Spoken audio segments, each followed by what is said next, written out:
मुंबई में जुलाई की बारिश कभी भी चेतावनी के साथ नहीं आती। यह शहर जो कभी नहीं सोता, भीगते हुए भी दौड़ता रहता है। लेकिन आज की रात कुछ अलग थी। हवा भारी थी, आसमान गरज रहा था और शहर की धमनियों जैसे एम्बुलेंस सायरन की आवाजें भी थोड़ी सुस्त लग रही थीं।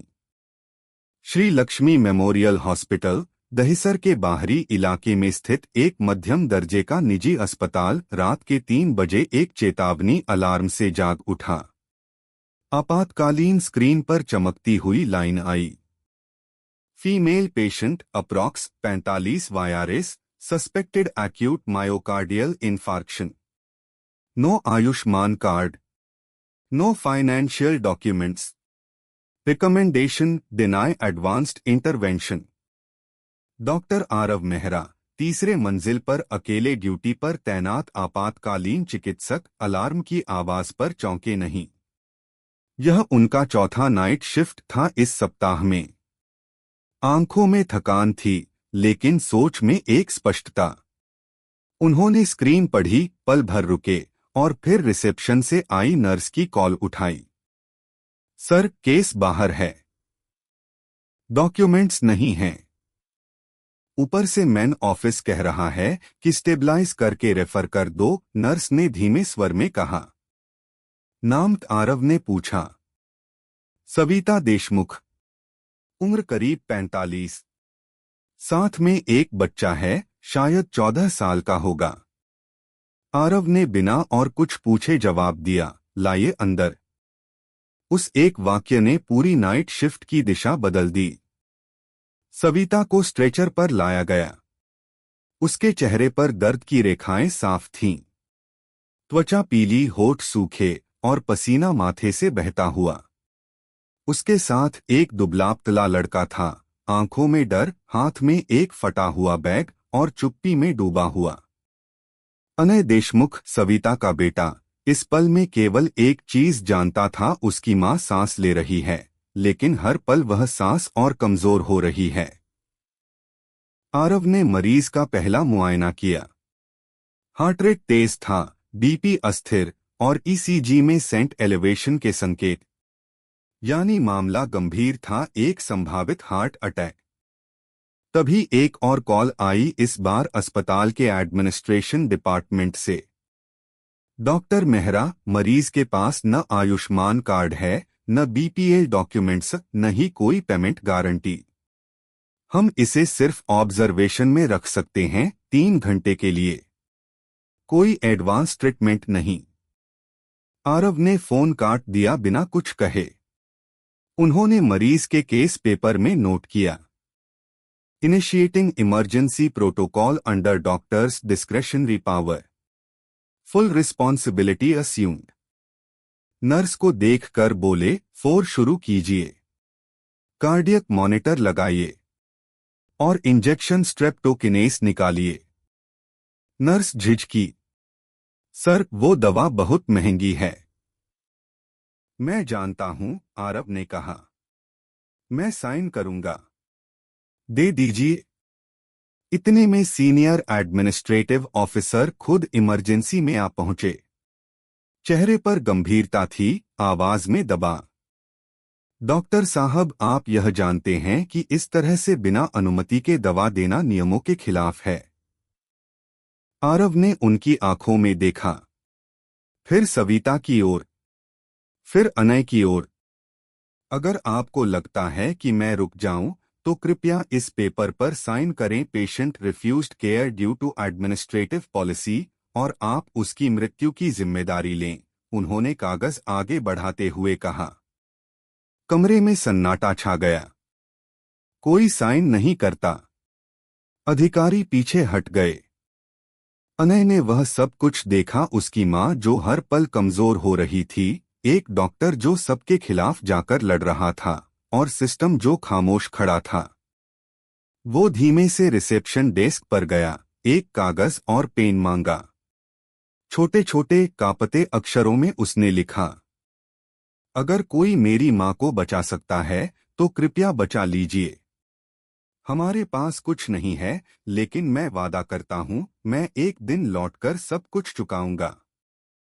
उसने वो पर्ची चुपचाप डॉक्टर की मेज पर रख दी। आरव ने वो नोट देखा। उसकी आंखें कुछ पल के लिए नम हो गईं। लेकिन उन्होंने कुछ नहीं कहा। सिर्फ मास्क पहना, दस्ताने चढ़ाए और सविता के इलाज में जुट गए। तभी ईसीजी मशीन की बीप थोड़ी अनियमित हो गई। सविता की पल्स गिरने लगी। बीपी गिरता जा रहा था। कोड ब्लू, आरव ने कहा। टीम हरकत में आई। सीपीआर शुरू हुआ।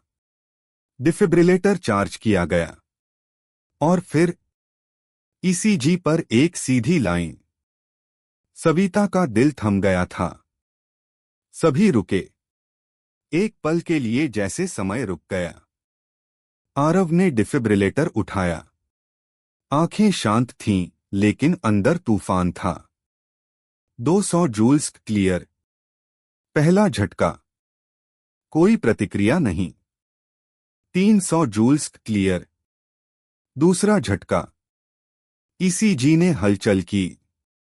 एक हल्की सी धड़कन की लहर। सभी ने सांस रोकी। फिर बीप बीप बीप। धड़कन वापस आ गई। कोई कुछ नहीं बोला। न नर्स, न तकनीशियन, न रिसेप्शन। केवल मशीन की बीप गूंज रही थी, जैसे कह रही हो, वो अभी जिंदा है। सविता की धड़कनें लौट आई थीं, लेकिन उसकी चेतना अब भी धुंध में थी। आंखें बंद, सांसें मशीनों पर निर्भर, शरीर थका हुआ और टूटा हुआ। इमरजेंसी यूनिट की टीम ने अस्थायी स्थिरता दर्ज की, लेकिन आरव जानते थे यह केवल एक छोटी सी जीत थी। जंग अभी बाकी थी। उन्होंने केस शीट में हस्ताक्षर किए, दवाओं की डोज अपडेट की और आईसीयू की तरफ ट्रांसफर की अनुशंसा डाली। वह जानते थे कि यह ट्रांसफर इतना आसान नहीं होगा। सविता के पास अब भी कोई पेपर नहीं थे, कोई कार्ड नहीं, और सबसे बड़ी बात, कोई सिस्टम में दर्ज पहचान नहीं थी। नर्स सीमा ने धीमे स्वर में पूछा, सर, हम इस केस को कब तक पकड़ कर रखेंगे? ऊपर से दोबारा कॉल आया है। आरव ने सिर झुकाकर कहा, जब तक मरीज जिंदा है तब तक। कुछ पलों की चुप्पी के बाद सीमा ने हामी भरी। वो जानती थी कि इस डॉक्टर के साथ खड़े होना अब किसी निजी फैसले से कम नहीं। इसी बीच अनय चुपचाप कोने में बैठा हुआ था। उसकी आंखों में वो थकान थी जो किसी किशोर की उम्र से कहीं बड़ी लगती थी। आरव उसके पास आए। अनय, तुम्हारी मां अब खतरे से बाहर है। अभी नींद में है, लेकिन अब उसे अगले कुछ घंटे आईसीयू में रखना जरूरी है, उन्होंने शांत स्वर में कहा। अनय ने कुछ नहीं कहा, बस अपनी मम्मी की ओर देखा, फिर डॉक्टर की आंखों में। क्या वो ठीक हो जाएंगी? उसकी आवाज कांप रही थी। हम पूरी कोशिश कर रहे हैं। आरव ने उसके कंधे पर हाथ रखा और लौट गए। उधर अस्पताल के प्रशासनिक दफ्तर में स्थिति गर्म थी। Management head Mrs Sutapa Ghosh ने मीटिंग बुलाई थी। टेबल पर केस फाइल फैली थी और अस्पताल के कानूनी सलाहकार भी उपस्थित थे। डॉक्टर आरव मेहरा ने अस्पताल की गाइडलाइंस का उल्लंघन किया है। उन्होंने बिना अनुमति महंगे इलाज की शुरुआत की और एक मरीज को आईसीयू ट्रांसफर की प्रक्रिया में डाल दिया है, जिसके पास पेपर वर्क नहीं है, घोष ने सख्त लहजे में कहा। क्या मरीज मर गई होती तो जिम्मेदारी कौन लेता? किसी ने जोड़ा। और अगर जिंदा रहती है? कानूनी सलाहकार ने चुप्पी तोड़ी। कुछ देर के लिए कमरे में सन्नाटा छा गया। घोष ने गहरी सांस ली। इस डॉक्टर के खिलाफ तत्काल एक मेमो जारी किया जाए, उसे चेतावनी दी जाए और अगले आदेश तक आईसीयू ड्यूटी से हटाया जाए। उसी शाम आरव को एक मेल मिला। Pending internal investigation, your role in patient management is suspended temporarily. Please submit your written justification. Aarav ने मेल पढ़ा। कोई प्रतिक्रिया नहीं दी। बस स्क्रीन बंद की और आईसीयू की तरफ चल दिए। सीमा ने देखा तो कहा, सर, आपको तो अभी आईसीयू में नहीं जाना चाहिए। आरव ने धीमे से कहा, मैं किसी को छू नहीं रहा हूं। बस देखना चाहता हूं कि वो अब भी सांस ले रही है या नहीं। आईसीयू के दरवाजे के बाहर खड़े होकर उन्होंने सविता को देखा। मशीनें अब भी बिप कर रही थीं, लेकिन उसकी छाती थोड़ी स्थिर थी, मानो एक तूफान के बाद की शांति। तभी रिसेप्शन डेस्क पर एक कॉल आया, एक पत्रकार का। क्या यह सच है कि आपके अस्पताल ने एक गरीब महिला को सिर्फ इसलिए इलाज देने से मना किया क्योंकि उसके पास बीपीएल कार्ड नहीं था? रिसेप्शनिस्ट हड़बड़ा गया। मुझे कुछ नहीं पता सर, मैं सिर्फ फ्रंट डेस्क पर हूं। उस दिन की शाम एक ट्विटर हैंडल से पोस्ट वायरल हुई। In Mumbai, a hospital tried to deny treatment to a woman having a heart attack. One junior doctor disobeyed and saved her. Who is this doctor? अगले ही 2 घंटे में पोस्ट पर हजारों रिट्वीट्स हो गए, कुछ समर्थन में, कुछ सवाल करते हुए। डॉक्टर और रूल ब्रेकर ट्रेंड करने लगा। अस्पताल के पीआर डिपार्टमेंट ने तुरंत मीटिंग बुलाई। नाम बाहर नहीं आना चाहिए। जब तक इन्वेस्टिगेशन पूरी न हो जाए, हम किसी मीडिया को बयान नहीं देंगे, घोष ने कहा। लेकिन सोशल मीडिया की ताकत अब काबू से बाहर थी। इसी बीच एक नर्सिंग छात्रा, जो उस रात की ड्यूटी में थी, ने अपने इंस्टाग्राम पर स्टोरी डाली, सविता का ईसीजी स्क्रीन और नीचे caption, some rules can't weigh more than a heartbeat. वह स्टोरी कई स्टूडेंट मेडिकल ग्रुप्स में शेयर हुई। मुंबई, पुणे, बेंगलोर, दिल्ली, हर जगह के मेडिकल कॉलेजों में चर्चा होने लगी। क्या हम होते तो ऐसा करते? क्या आरव ने जो किया वो सही था? अगर मरीज मर जाती तो? और एक अहम सवाल, क्या एक डॉक्टर का धर्म नियमों से ऊपर होता है? उधर अनय अब भी अस्पताल के कॉरिडोर में सो रहा था। किसी ने उसे पूछने की जहमत नहीं उठाई कि वो कहाँ जाएगा, क्या खाएगा। वह बस पास के स्टाफ रूम में रह गया। एक नर्स ने चुपचाप उसे खाने के लिए कुछ बिस्किट दिए थे। आरव ने जब ये देखा तो एक टिफिन में दूध और पराठा भिजवाया, बिना नाम बताए। वह जानता था यह लड़का सब समझ रहा है, सिस्टम कैसे चुप होता है जब उसका कोई नहीं होता। तीसरे दिन अस्पताल के बोर्ड ने इमरजेंसी मीटिंग बुलाई। विषय, डॉक्टर आरव मेहरा की कार्रवाई। डॉक्टर सागर चड्ढा, एक वरिष्ठ कार्डियोलॉजिस्ट, मीटिंग में बोले, हम मानते हैं कि हर जान की कीमत होती है, लेकिन क्या यह फैसला बाकी डॉक्टरों को नियम तोड़ने का बहाना नहीं देगा? तभी पीछे से डॉक्टर श्रेया नायर बोली, या शायद यह हमें याद दिलाएगा कि हम क्यों डॉक्टर बने थे। कमरे में फिर से खामोशी छा गई। आरव मीटिंग में मौजूद नहीं था। वह तब भी आईसीयू के बाहर खड़ा सविता की सांसों की निगरानी कर रहा था। वह जानता था कि उसे शायद नौकरी छोड़नी पड़े। हो सकता है मेडिकल काउंसिल भी उसे तलब करे। लेकिन एक बात वह निश्चित जानता था, उसने सही किया। सविता आईसीयू में भर्ती थी, पर अब भी अचेत अवस्था में। मॉनिटर स्थिर संकेत दे रहे थे, पर खतरा टला नहीं था। अगले 24 घंटे निर्णायक थे। डॉक्टर आरव मेहरा, जिन्हें अब तक जूनियर डॉक्टर कहकर नजरअंदाज किया जाता था, अचानक अस्पताल के सबसे चर्चित नाम बन चुके थे। न्यूज चैनलों ने मामले को उठाना शुरू किया। कुछ ने मानवता की जीत बताया, तो कुछ ने प्रशासनिक लापरवाही का मामला बनाया। अस्पताल प्रशासन के लिए यह स्थिति बेकाबू होती जा रही थी।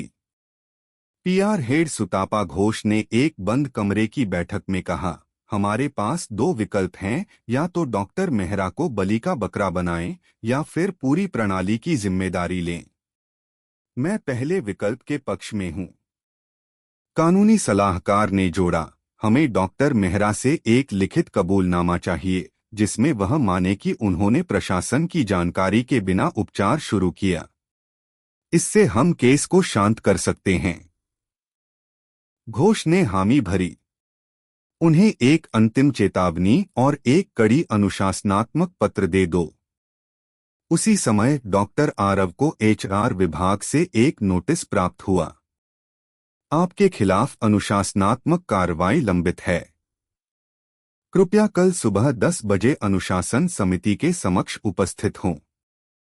वह नोटिस पढ़कर मुस्कराए नहीं, गुस्सा भी नहीं हुए, बस चुपचाप अपनी टेबल पर रख दिया। रात में जब वह फिर से आईसीयू की ओर जा रहे थे तो देखा कि अनय वही पुराने सोफे पर बैठा है। उसके हाथ में एक पुरानी नोटबुक थी और वह कुछ लिख रहा था। आरव ने पास जाकर पूछा, क्या लिख रहे हो? अनय ने झिझकते हुए किताब आगे बढ़ाई। पहले पन्ने पर मोटे अक्षरों में लिखा था, अगर मां नहीं बची तो ये सब उन्हें बताना जरूरी है। आरव ने कुछ देर पन्ने पलटे। उसमें घटनाओं का क्रम था, कैसे एम्बुलेंस देर से आई, कैसे अस्पताल के पहले रिसेप्शनिस्ट ने मना किया, कैसे मां का चेहरा सफेद पड़ता जा रहा था और कैसे एक डॉक्टर ने बिना कुछ पूछे उनकी मां को अंदर ले लिया। तुम ये किसे देना चाहते हो? आरव ने पूछा। अनय ने कहा, किसी को भी जो सुने। शायद कोई अखबार, शायद कोई और बेटा जो ये पढ़े और समझे कि उसकी मां के साथ क्या हो सकता है। आरव को उस पल अनय सिर्फ एक बच्चा नहीं लगा। वह जैसे कोई गवाह था इस व्यवस्था का, इस अन्याय का और शायद इस सच्चाई का कि इंसानियत अब भी जिंदा है। रात के 2 बजे जब बारिश फिर से शुरू हो गई थी, आईसीयू में अचानक अलार्म बजा। सविता की ऑक्सीजन सैचुरेशन गिर रही थी।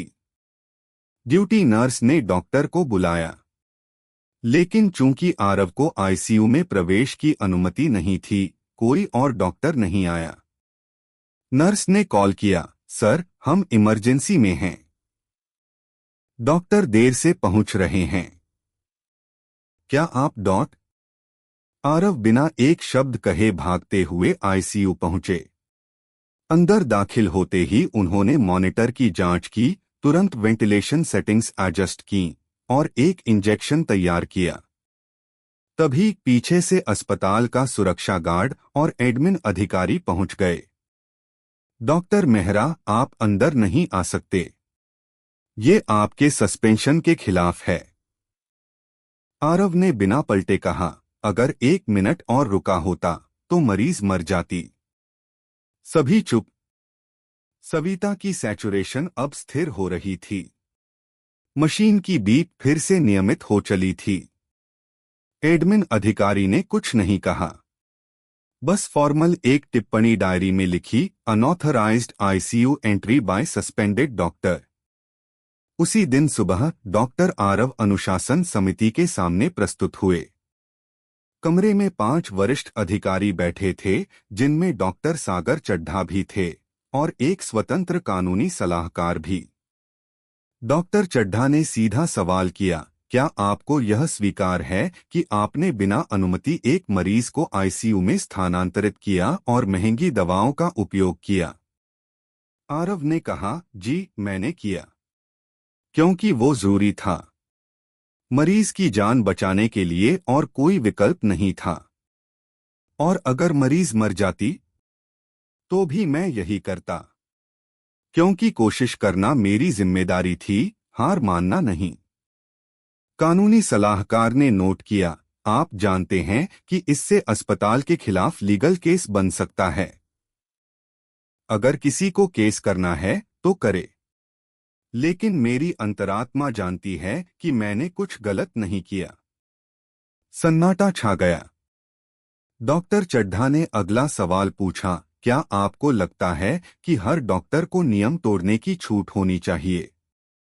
आरव ने गहरी सांस ली, फिर बोले, नहीं, लेकिन हर डॉक्टर को एक मौका मिलना चाहिए जब वह देखे कि नियम किसी की जान ले रहे हैं, और वो दिल से फैसला करे, सिस्टम से नहीं। उस शाम अस्पताल के कॉरिडोर में एक नई हलचल थी। नर्सिंग स्टाफ के कुछ सदस्य गुपचुप तरीके से आरव के पक्ष में साइन कर रहे थे। एक पत्र तैयार किया जा रहा था जिसमें मांग की गई कि ऐसे डॉक्टर को सजा देना नैतिक रूप से गलत है। पत्र में लिखा था, हमने पहली बार देखा कि कोई डॉक्टर सिर्फ प्रोटोकॉल के लिए नहीं, एक इंसान के लिए लड़ा। पत्र गुप्त रखा गया, लेकिन यह संदेश साफ था, आरव अकेले नहीं थे। आईसीयू में सविता अब भी सो रही थी, लेकिन उसकी सांसें अब मशीनी नहीं, स्थिर और स्वाभाविक लग रही थीं। अनय रोज उसी कुर्सी पर बैठता, अपनी नोटबुक में कुछ नया जोड़ता।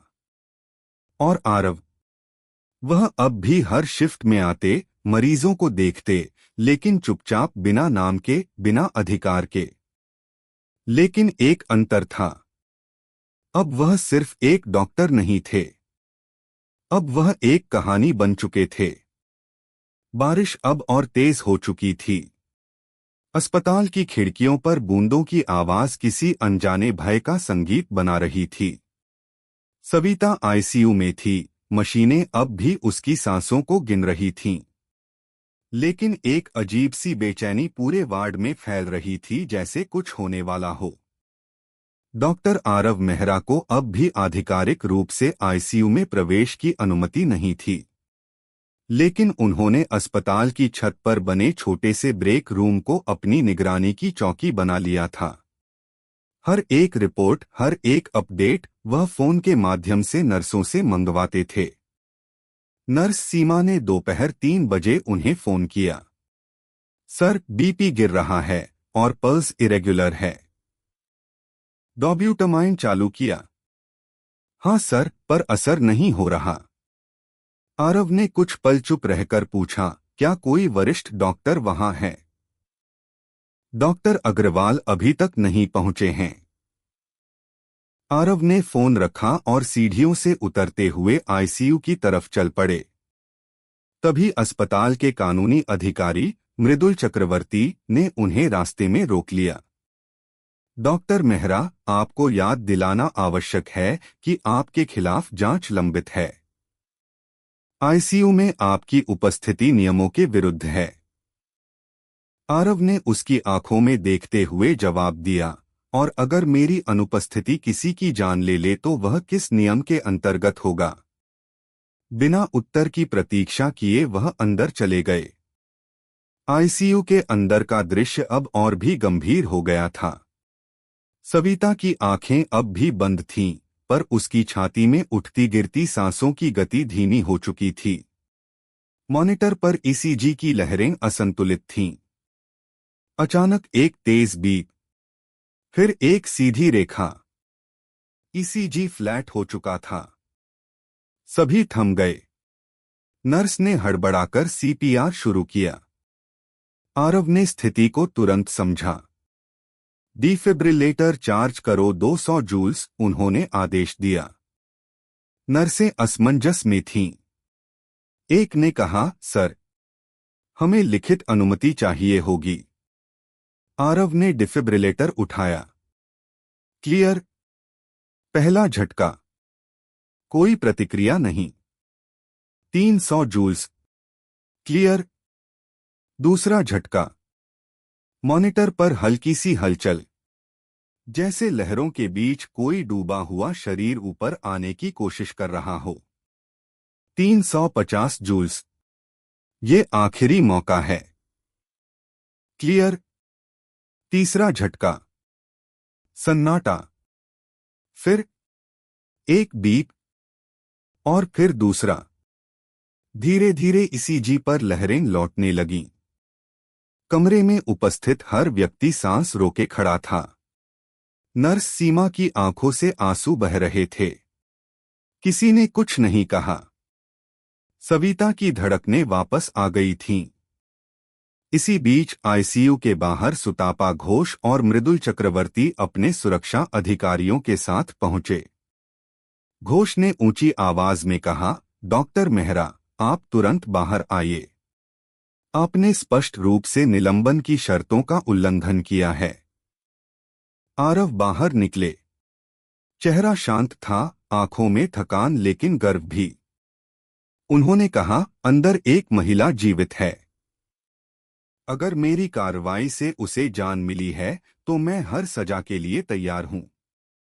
घोष ने कुछ कहने की कोशिश की, लेकिन तभी एक नर्स बाहर आई और बोली, बीपी स्थिर हो रहा है, सैचुरेशन भी बढ़ रहा है।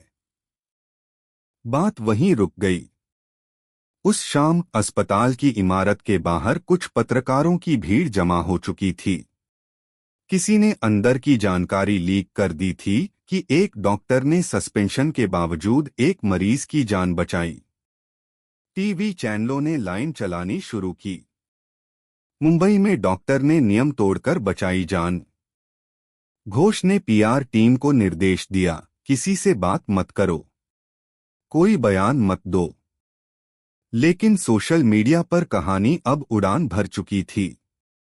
उसी रात अनय ने अपनी नोटबुक का नया पन्ना खोला। उसने लिखा, आज मैंने अपनी मां को मरते देखा और फिर जिंदा होते देखा। कोई भगवान नहीं आया, कोई नेता नहीं, कोई मंत्री नहीं। एक आदमी आया जिसे उन्होंने रोकने की कोशिश की, लेकिन उसने रुकने से मना कर दिया। आईसीयू की लाइट्स धीमी हो चुकी थीं। सविता अब भी सो रही थी, लेकिन उसकी सांसों की गिनती अब मशीन नहीं, दिल कर रहा था। आरव लौटकर छत पर बने अपने ब्रेक रूम में आए। उन्होंने जूते उतारे, छत पर बैठे और एक गहरी सांस ली। फिर अपने फोन पर एक मेल खोला, मेडिकल काउंसिल ऑफ महाराष्ट्र से। Subject, someone for ethical hearing. उन्हें अगले सप्ताह उपस्थित होना था। संभावित आरोप, नियमों का उल्लंघन, अनुचित हस्तक्षेप और संस्थान की छवि को क्षति। उन्होंने मेल पढ़ा, फोन रखा, फिर आकाश की ओर देखा। बारिश अब थम चुकी थी। नीचे अस्पताल की इमारत में मॉनिटर पर चलती हल्की हल्की ईसीजी लहरें, जैसे किसी कहानी के पन्ने पलट रहे हों। सविता की धड़कनें अब स्थिर थीं। डॉक्टरों की भाषा में उसे स्टेबल लेकिन क्रिटिकल कहा जाता था।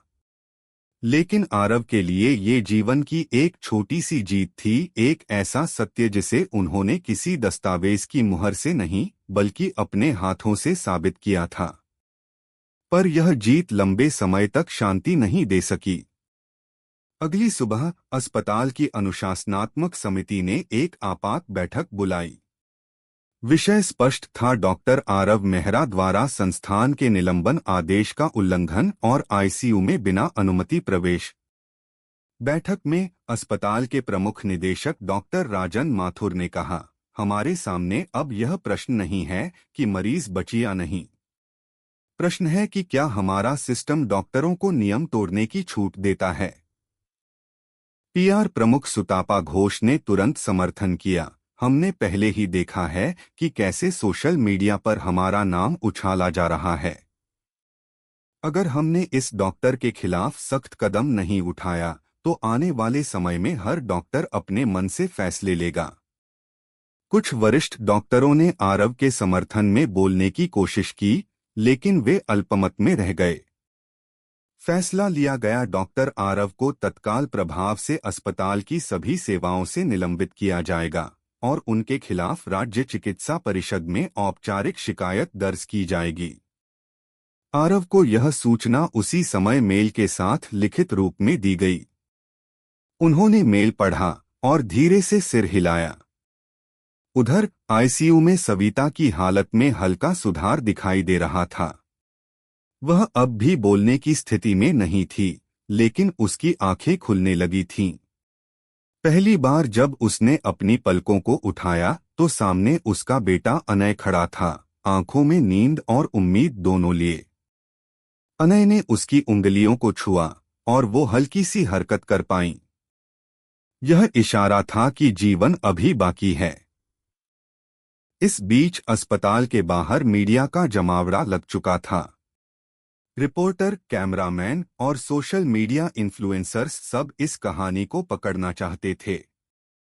कोई कह रहा था, हीरो डॉक्टर जिसने सिस्टम को चैलेंज किया।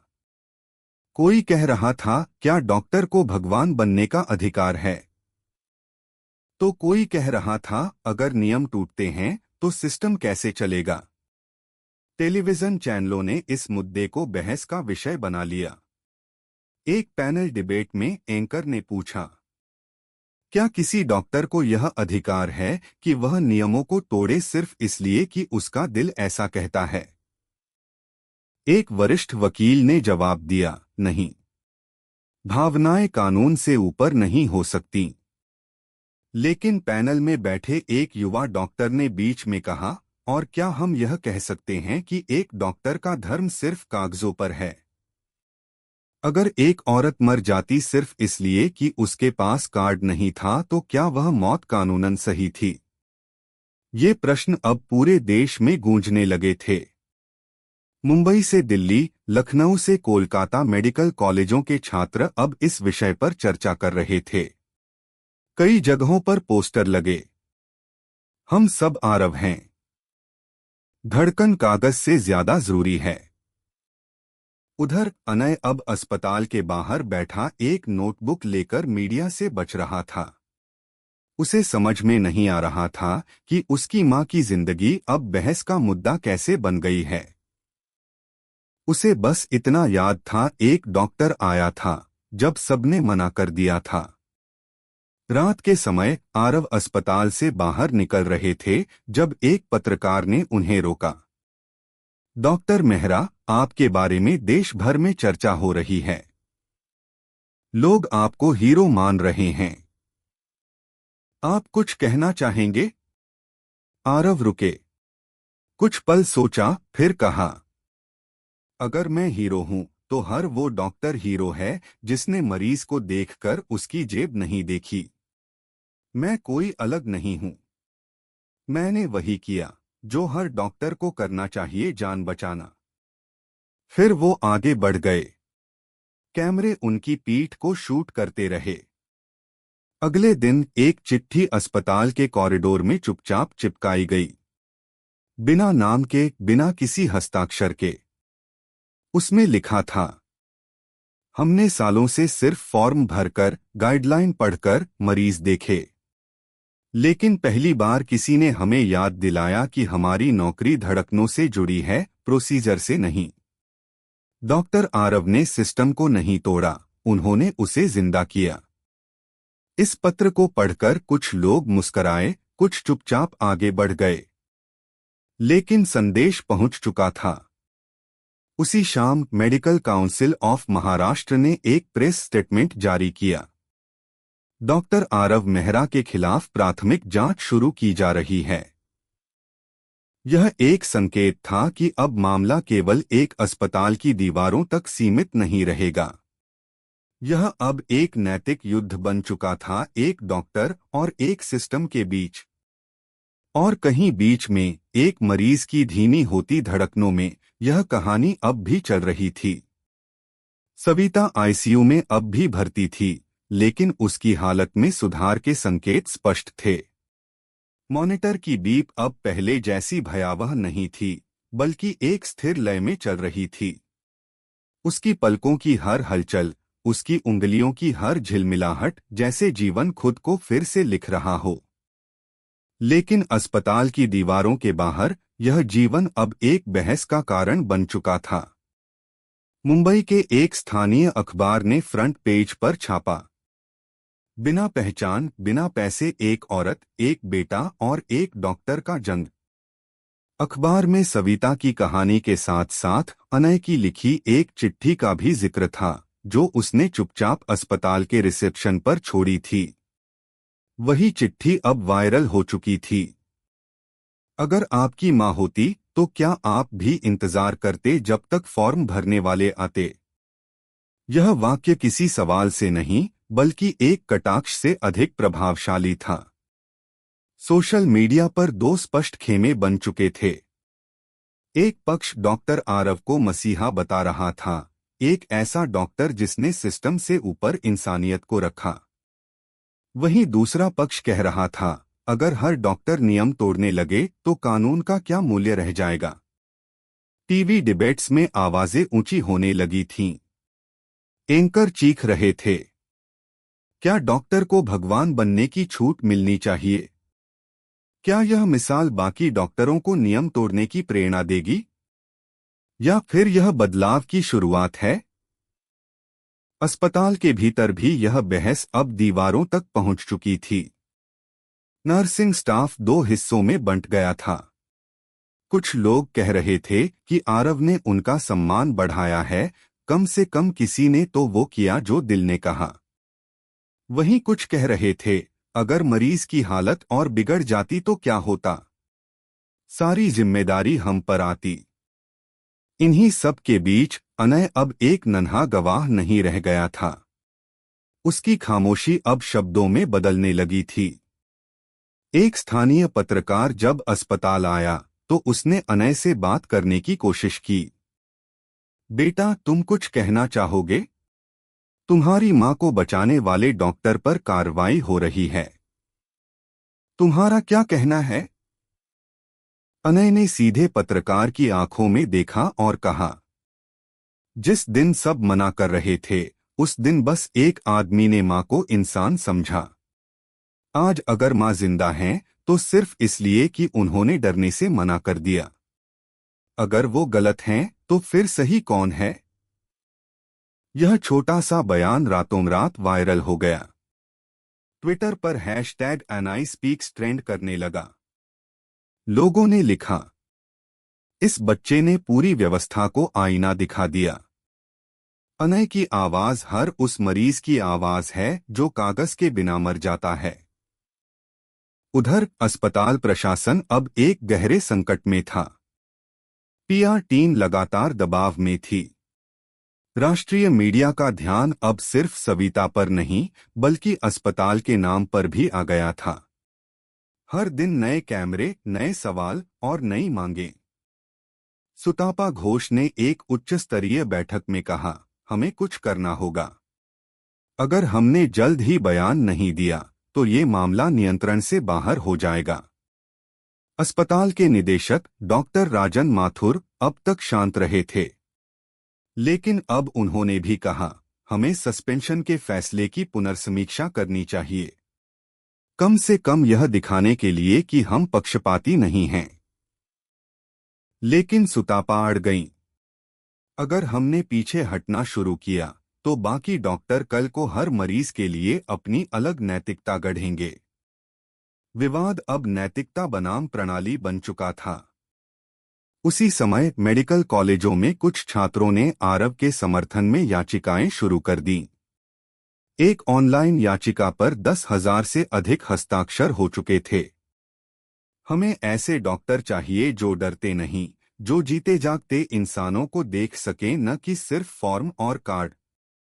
दूसरी ओर अस्पताल में कुछ डॉक्टर चुपचाप एक नोटिस सर्कुलेट कर रहे थे कि भविष्य में कोई भी डॉक्टर बिना अनुमति कोई महंगा उपचार शुरू नहीं करेगा, भले ही परिस्थिति कैसी भी हो।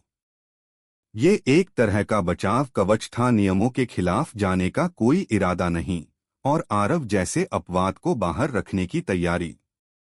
अनय यह सब देख रहा था। हर दिन उसकी आंखों में और अधिक परिपक्वता आ रही थी। रात के समय जब अस्पताल की लाइटें धीमी हो जाती, वह आईसीयू के बाहर बैठता और अपनी नोटबुक में कुछ न कुछ लिखता। उस दिन उसने लिखा, मां की धड़कनों के लिए लड़ाई लड़ने वाला कोई नहीं था, लेकिन अब लोग यह तय कर रहे हैं कि उस लड़ाई का तरीका सही था या नहीं। क्या किसी की जान बचाने का कोई गलत तरीका होता है? उसने पन्ना बंद किया। फिर मां के बगल में कुर्सी पर जाकर बैठ गया। आईसीयू की खिड़की से मॉनिटर की बीप अब भी सुनाई दे रही थी, जीवन की पुष्टि करती हुई। डॉक्टर आरव अब अस्पताल नहीं आ रहे थे, लेकिन उनकी उपस्थिति हर कोने में महसूस हो रही थी। कभी कोई नर्स कहती, अगर आरव सर होते तो अब तक। तो कभी कोई मरीज पूछता, वो डॉक्टर कहाँ हैं जो सबका ध्यान रखते थे। कुछ बदलाव ऐसे होते हैं जो आवाज से नहीं, खामोशी से फैलते हैं। और ये वही खामोशी थी जो एक छोटे से लड़के की हिम्मत, एक डॉक्टर की नैतिकता और एक माँ की सांसों के बीच गूंज रही थी। 3 हफ्ते हो चुके थे। बारिश अब कम हो गई थी, लेकिन अस्पताल की खिड़कियों से गिरती धूप अब भी धुंधली लगती थी। ऐसा लगता था जैसे यह इमारत अब केवल इलाज का केंद्र नहीं, बल्कि एक लंबी कहानी का मूक गवाह बन गई हो। सविता आईसीयू में अब भी थी, लेकिन उसकी स्थिति अब स्थिर से बेहतर कही जा सकती थी। हर दिन कुछ नया, भी बीपी स्थिर, कभी सैचुरेशन बिना ऑक्सीजन के भी बेहतर, कभी उंगलियों की हलचल और कभी एक संक्षिप्त पलक झपकाना। डॉक्टर आरव अब अस्पताल नहीं आ रहे थे। निलंबन के बाद उन्होंने अपने कमरे में एकांत स्वीकार कर लिया था, लेकिन उनकी उपस्थिति अस्पताल की हर बात में बनी हुई थी। हर चर्चा, हर अफवाह, हर नर्स की फुसफुसाहट में उनका नाम था। आईसीयू की मुख्य नर्स सीमा अब सविता की देखरेख विशेष ध्यान से कर रही थीं। उनके लिए यह एक सामान्य मरीज नहीं थी। यह वह कहानी थी जो उन्हें बार बार याद दिलाती थी कि क्यों उन्होंने यह पेशा चुना। और अन्य वह अब सिर्फ इंतजार नहीं करता था। वह देखता था, पूछता था, समझता था। जब नर्स इंजेक्शन देती, वह नोट करता। जब डॉक्टर राउंड पर आते, वह चुपचाप पास खड़ा रहता। एक दिन नर्स सीमा ने उससे पूछा, तुम डॉक्टर बनना चाहते हो? अनय ने बिना सोचे जवाब दिया, नहीं। मैं वह बनना चाहता हूं जो डरता नहीं। सीमा मुस्कराई। उन्हें पता था, यह जवाब किसी किताब से नहीं आया था। उसी दिन शाम सविता की पलकें अचानक कुछ देर के लिए स्थिर होकर खुली रहीं। उसकी आंखें सीधे छत की ओर देख रही थीं। कोई प्रतिक्रिया नहीं, कोई पहचान नहीं, लेकिन वह खुली थीं। अनय तुरंत भागा।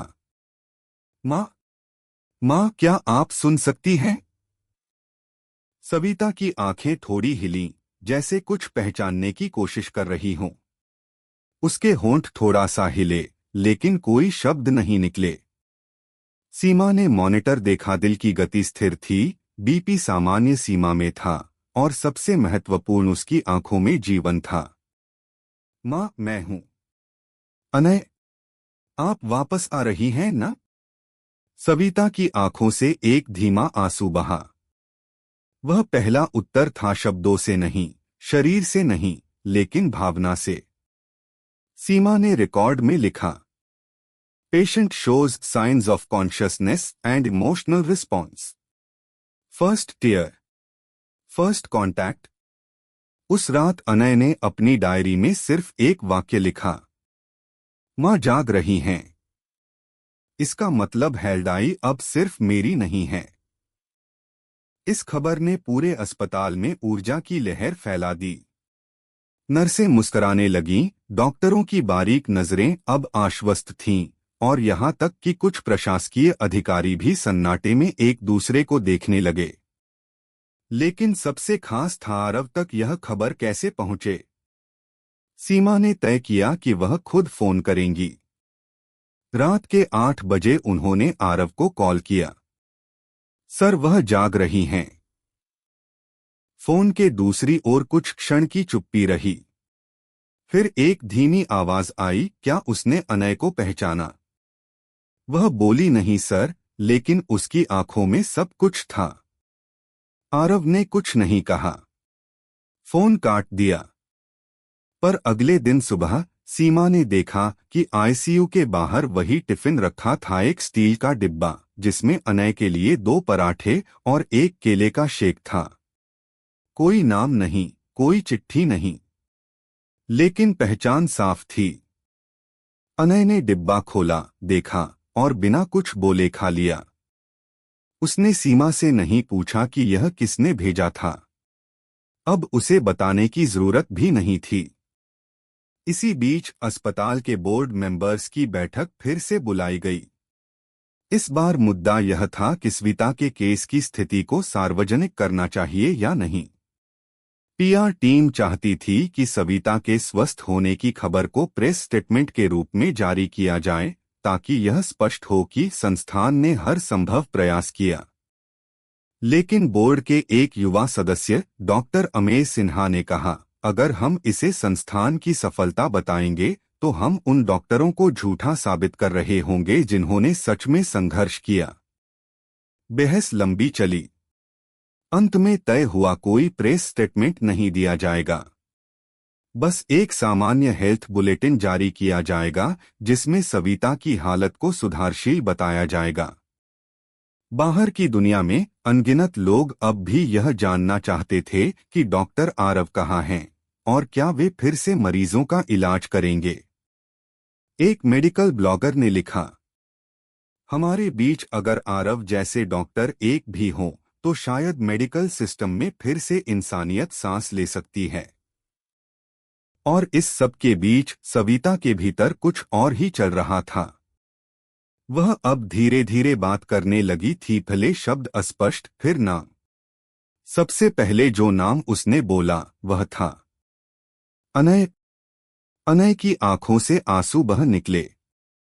वह झुककर उसकी हथेली को चूमा और बोला, माँ, अब सब ठीक हो जाएगा, मैं वादा करता हूं। सविता ने कमजोर स्वर में पूछा, क्या वो डॉक्टर? अनय ने सिर हिलाया। वो ठीक हैं। वो हर दिन यहां आते हैं, सिर्फ दिखाई नहीं देते। सविता ने आंखें बंद कीं और कुछ पलों बाद उसकी सांसें शांत हो गई। इन फियर बट इन पीस। अब वह जान चुकी थी उसे सिर्फ अस्पताल में नहीं, इंसानों के बीच बचाया गया है। मुंबई की बारिश थम चुकी थी। आसमान अब साफ था, धूप हल्की लेकिन गर्माहट भरी। अस्पताल की छत पर बैठने पर पहली बार हवा नम नहीं बल्कि ताज़ा लग रही थी। सविता अब आईसीयू से बाहर आ चुकी थी। उसे सामान्य वार्ड में शिफ्ट कर दिया गया था, जहां उसकी निगरानी नियमित रूप से की जा रही थी। चलने फिरने में अब भी मुश्किल थी, लेकिन उसकी आंखों में जीवन की वह चमक लौट आई थी जिसे देखकर हर नर्स को संतोष होता था। पर दिलचस्प यह था कि अब न तो मीडिया थी, न कैमरे, न ट्वीट्स और न ही बहसें। जो कहानी कुछ दिनों पहले पूरे देश में गूंज रही थी, वह अब खामोशी में सिमट गई थी। डॉक्टर आरव का नाम अब खबरों से बाहर हो गया था। अस्पताल प्रशासन ने अपने स्तर पर मामला निपटा लिया था। निलंबन औपचारिक रूप से जारी था, लेकिन आगे की कोई कार्यवाही अब तक शुरू नहीं हुई थी। आईसीयू में सविता की देखभाल करने वाले नर्सिंग स्टाफ को एक सामान्य मेल मिला। The case of doctor Aarav Mehra is closed for now. No further discussion shall be entertain. Seema ने वो मेल पढ़ा और खामोशी से डिलीट कर दिया। एक दिन सुबह जब सविता अपने बेड पर बैठी थी और खिड़की से बाहर देख रही थी, अनय उसके पास आकर बैठ गया। माँ, आप ठीक हैं? सविता ने उसके बालों पर हाथ फेरा और बोली, हाँ, बस थोड़ा थकान है, लेकिन अब डर नहीं है। फिर थोड़ी देर बाद पूछा, क्या वो डॉक्टर कभी आए थे? अनय ने मुस्कराते हुए सिर हिलाया, हर दिन, लेकिन जैसे छाया आती है बिना आवाज के। उस दिन दोपहर में अनय ने अपने स्केचबुक से एक चित्र निकाला और मां को दिखाया। चित्र में एक डॉक्टर एक स्ट्रेचर के पास बैठा था, हाथ थामे हुए। चेहरे पर कोई पहचान नहीं थी, लेकिन आंखों में स्पष्ट था देखभाल, जिद और खामोशी।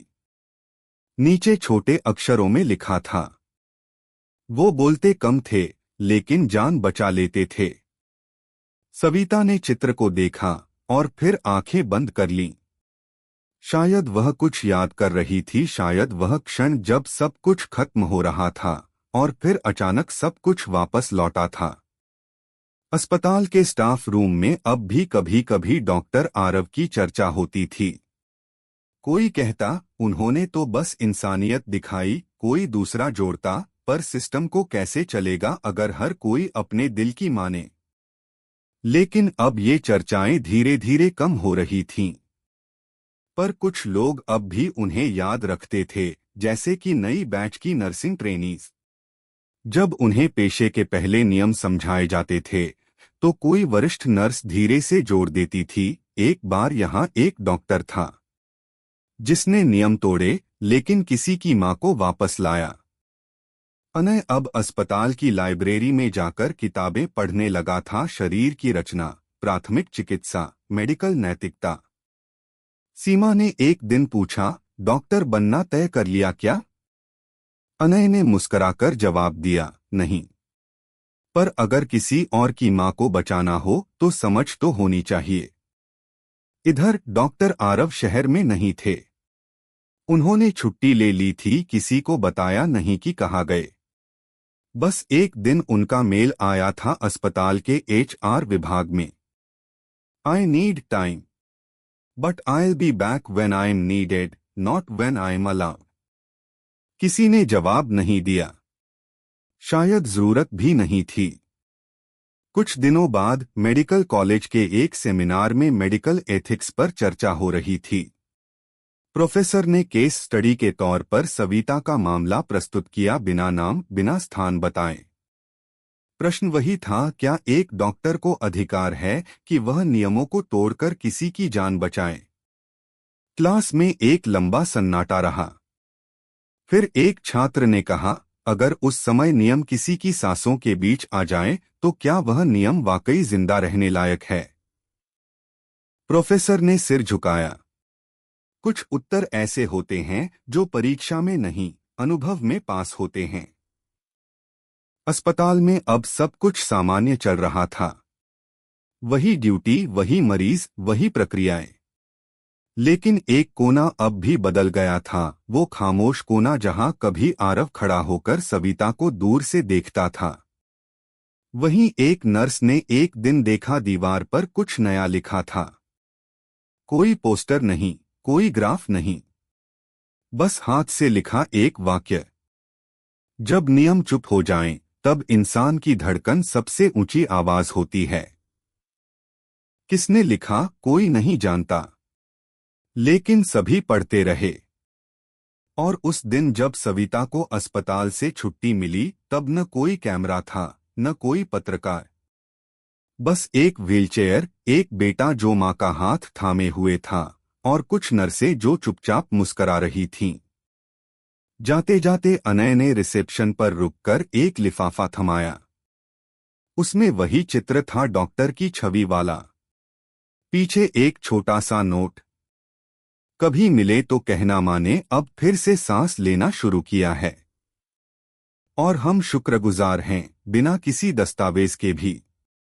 अस्पताल के रिकॉर्ड्स में सविता अब एक और डिस्चार्ज पेशेंट बन चुकी थी। लेकिन उन लोगों के दिल में, जिन्होंने देखा था कि इंसानियत कैसे एक बार फिर जिंदा हुई, वह हमेशा एक नाम, एक चेहरा और एक कहानी बनी रहेगी।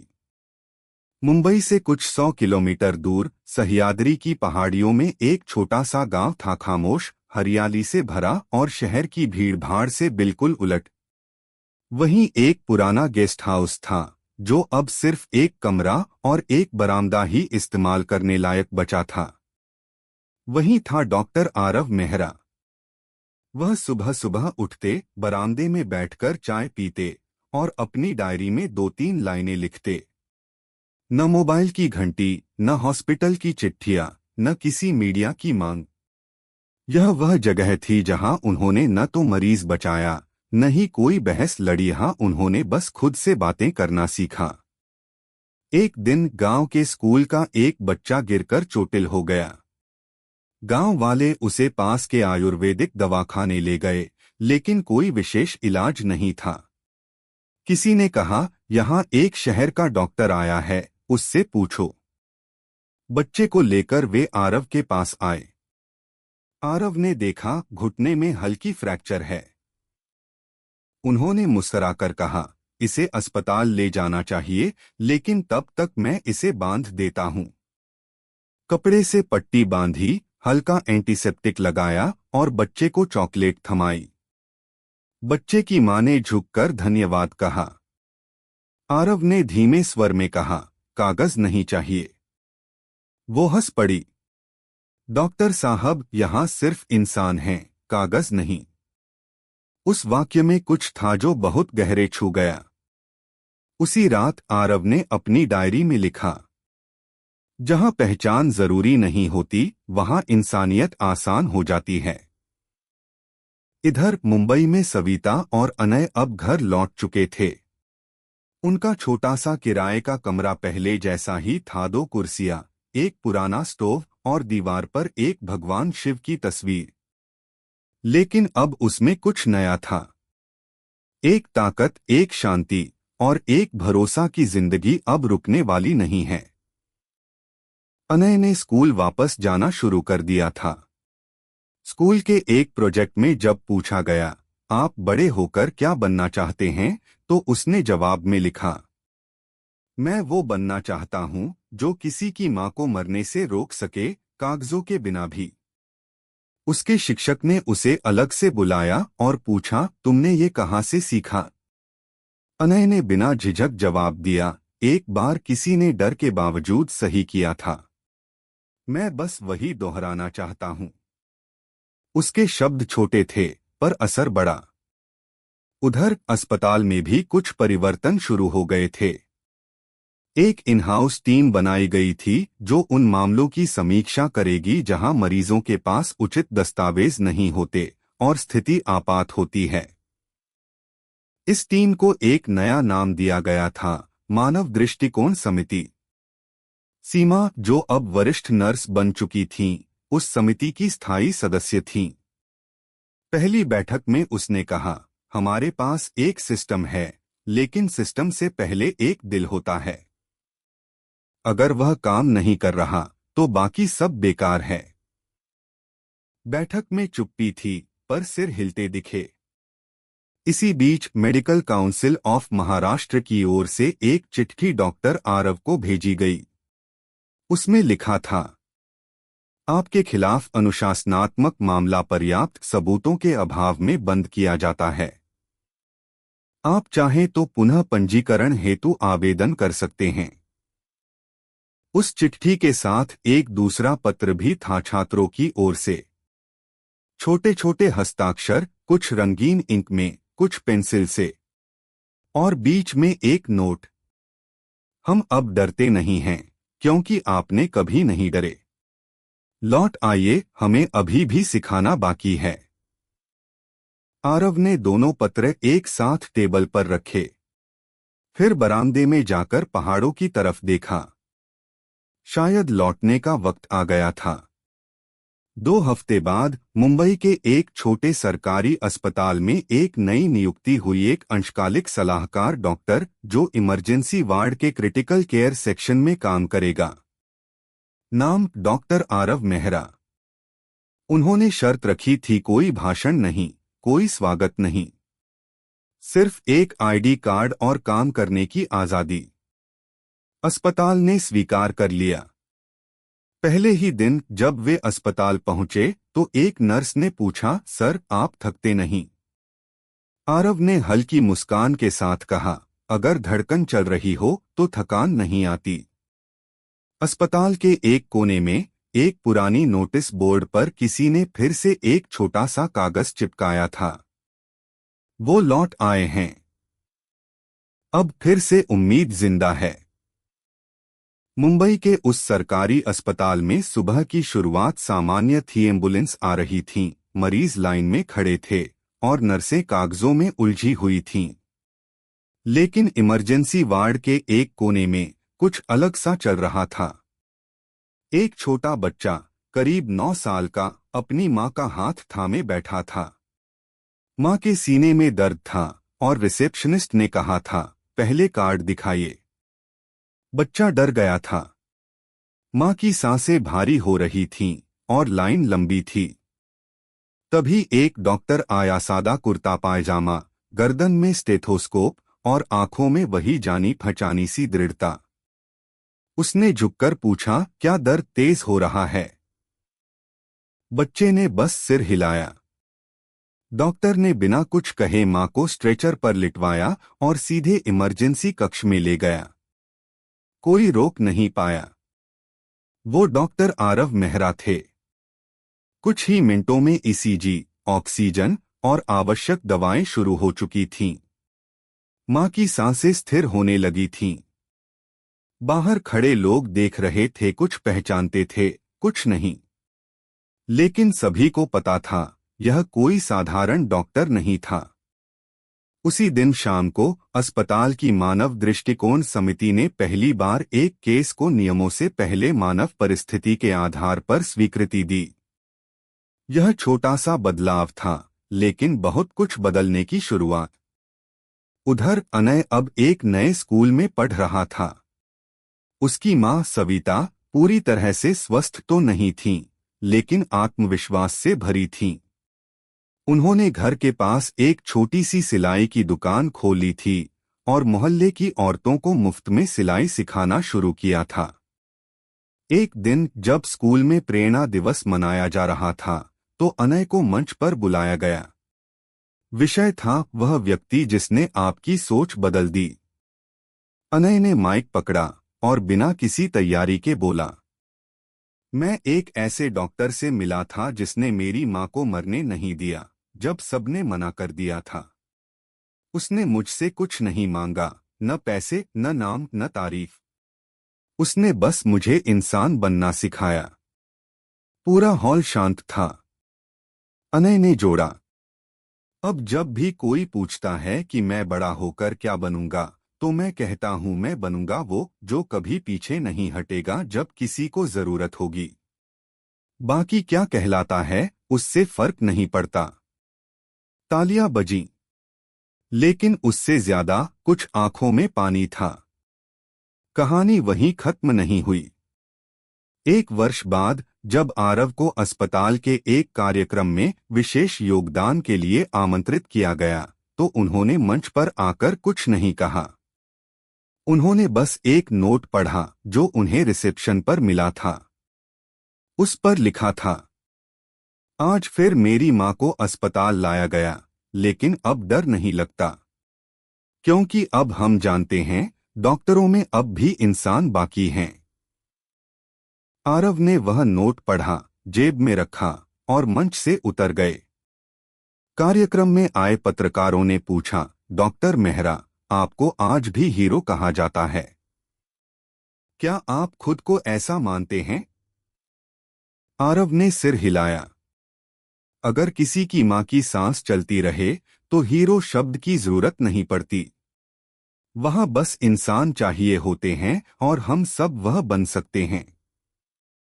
उसके बाद वह चुपचाप चले गए। कहानी यहां खत्म हो सकती थी, लेकिन नहीं हुई। मुंबई के कई मेडिकल कॉलेजों में अब एक नया केस स्टडी पढ़ाया जाता है, द सविता केस। इसमें मरीज का नाम नहीं होता, न डॉक्टर का। लेकिन अंत में एक सवाल होता है, अगर आप होते तो क्या करते? हर साल हजारों छात्र उस सवाल का जवाब देते हैं। और शायद हर साल कुछ नए डॉक्टर जन्म लेते हैं जो जान बचाने से पहले कागज नहीं पूछते। अस्पताल की एक पुरानी फाइल में आज भी एक केस दर्ज है। Patient name unknown, later identified as Savita. Treatment emergency cardiac arrest recovery. Attending physician suspended at time of treatment. Outcome successful revival. Status discharged stable. Note case closed. Impact open. और दीवार के पास एक पुराना पोस्टर अब भी टंगा है। जब नियम चुप हो जाएं, तब इंसान की धड़कन सबसे ऊंची आवाज होती है। शायद यही इस कहानी का अंत नहीं, बल्कि शुरुआत है।